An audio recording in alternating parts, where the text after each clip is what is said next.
June 1914, a 19-year-old Bosnian Serb named Gavrilo Princip shot an archduke in Sarajevo. Within 6 weeks, the following countries were at war: Austria-Hungary, Serbia, Russia, Germany, France, Belgium, Britain, and eventually 30 more nations across 4 continents would join. How does one assassination in a mid-sized city trigger the deadliest war in human history to that point? The answer is alliances. Specifically, the particular structure of alliances that European powers had spent 40 years carefully building. Today we're tracing the chain reactions that military alliances have produced throughout history. Because alliances are the most consequential political documents ever written, and the most dangerous. The chain that built World War I started in 1879. Germany and Austria-Hungary signed the Dual Alliance, a defensive pact. If either is attacked, the other will come to its aid. 1882, Italy joins. Now it's the Triple Alliance: Germany, Austria, Hungary, Italy, bound together by mutual defense guarantees. France, which had lost territory to Germany in 1871 and deeply resented it, was watching this alliance form with alarm. In 1894, France signed a mutual defense treaty with Russia. If Germany attacked either one, the other would mobilize. Now Germany faced a potential two-front war. 1904, Britain and France signed the Entente Cordiale, a general agreement to settle colonial disputes and cooperate. 1907, Britain, France, and Russia formalized the Triple Entente. Now Europe had 2 armed camps staring at each other. And here is the danger that nobody fully articulated until it was too late. Every alliance made the bloc stronger. Every bloc made the opposing alliance more urgent. The arms race and the alliance race ran together. And every country's military planning assumed that war, if it came, would begin immediately and end quickly. Germany's Schlieffen Plan: knock out France in 6 weeks, then turn east against Russia. France's Plan 17 charged directly into German territory. Russia: full mobilization of its massive army. Everyone had a plan. The plans were calibrated to alliance commitments. And none of the plans had a stop option. June 28, 1914, Gavrilo Princip fires his pistol. Austria-Hungary blames Serbia, issues an ultimatum. Serbia partially complies, but not entirely. Austria-Hungary declares war. Russia mobilizes in support of Serbia. Germany, bound by alliance to Austria-Hungary, gives Russia an ultimatum to stop mobilizing. Russia refuses. Germany declares war on Russia. France, bound by treaty to Russia, mobilizes. Germany declares war on France. Germany's Schlieffen Plan requires invading France through Belgium. Belgium refuses passage. Germany invades Belgium anyway. Britain, which had guaranteed Belgian neutrality in 1839, declares war on Germany. Start to finish, 6 weeks, 1 pistol shot. The alliance structure had turned a regional dispute into a continental war. None of the leaders who signed those treaties in 1879, 1894, or 1904 intended to produce World War I. But their signatures had built a machine that, once started, had no off switch. 1949, Europe is divided. The Soviet Union has installed communist governments across Eastern Europe. The Berlin blockade of 1948 and 1949 had nearly triggered open conflict. Western Europe's leaders faced a strategic reality they couldn't solve individually. No single Western European nation could match Soviet conventional military strength. But together, pooled, they might. On April 4, 1949, 12 nations signed the North Atlantic Treaty. The core commitment was Article 5. An attack on one member is an attack on all. America, for the first time in its history, bound itself permanently to European defense. The Soviet response came in 1955, the Warsaw Pact. 8 Eastern European nations locked into the Soviet defensive framework. Europe was now divided not just politically but militarily. 2 armed alliances separated by what Winston Churchill had called the Iron Curtain. For 40 years, every military crisis in Europe happened in the shadow of these 2 structures. The Cuban Missile Crisis of 1962 came close to triggering Article 5.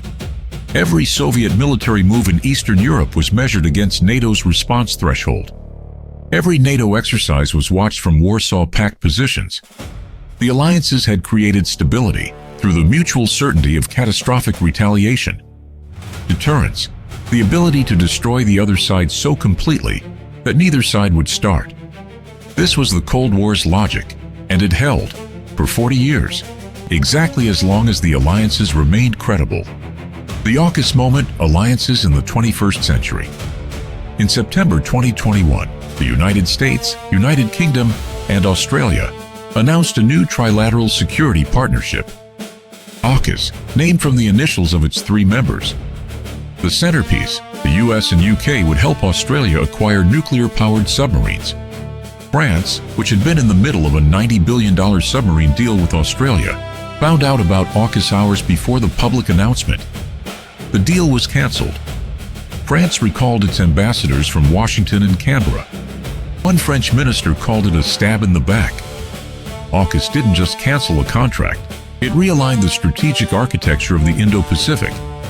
It signaled that the primary American strategic concern had shifted from Europe and the Middle East to the Pacific, specifically to China's growing naval power. Australia received a security guarantee it had never previously held. And France was reminded that alliance politics are, at their core, national interest politics. Friendship is an alliance, until the interest changes. 3 alliance stories, 3 different eras. WWI, alliances designed to prevent war created the conditions for the largest war in history. Cold War, alliances designed to manage nuclear tension kept the peace at enormous cost and risk. AUKUS, alliances designed for a new strategic reality, reshuffled existing partnerships overnight. The lesson isn't that alliances are good or bad, it's that alliances are dynamic. They are created for specific conditions. When the conditions change, the alliances either adapt, collapse, or trigger the exact crises they were designed to prevent. The WWI alliance chain had no mechanism to de-escalate once mobilization began. NATO's Article 5 has never been formally invoked for a full military confrontation. AUKUS is less than 5 years old, and its full implications remain unknown. Alliances are the architecture of international security, and like all architecture, their durability depends entirely on the conditions they were designed for. Subscribe to Battlepedia for more of this, and drop a comment. Do you think military alliances prevent wars or make them more likely? I read every response. See you next week. One more alliance worth understanding, the Molotov-Ribbentrop Pact. Before we close, one alliance that history doesn't usually call an alliance. The Molotov-Ribbentrop Pact, August 23, 1939. Nazi Germany and the Soviet Union. 2 ideological enemies, fascism and communism, signed a non-aggression pact. The world was stunned. These 2 systems had spent years declaring each other existential threats. But both had strategic needs.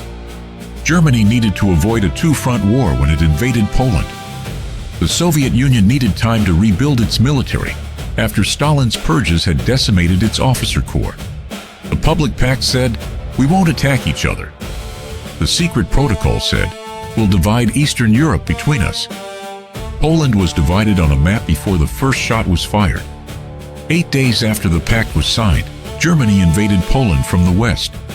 17 days after that, the Soviet Union invaded from the east. Poland ceased to exist as a nation in 18 days. The Molotov-Ribbentrop Pact held for 22 months. On June 22, 1941, Germany launched Operation Barbarossa, the largest military invasion in human history, against the Soviet Union. Hitler had always planned to break the pact. He needed it only long enough to deal with Western Europe first. Stalin had the pact in his hand and still refused to believe the invasion was coming, even as 170 German divisions assembled on the border. The Molotov-Ribbentrop Pact is the clearest modern example of an alliance of pure convenience. No shared values, no long-term strategic alignment. Just 2 countries buying time from each other, with catastrophic consequences for everyone else. Every military alliance in history can be understood on a spectrum, from genuine shared values to pure convenience. The further toward convenience, the shorter its shelf life. and the more dangerous its collapse.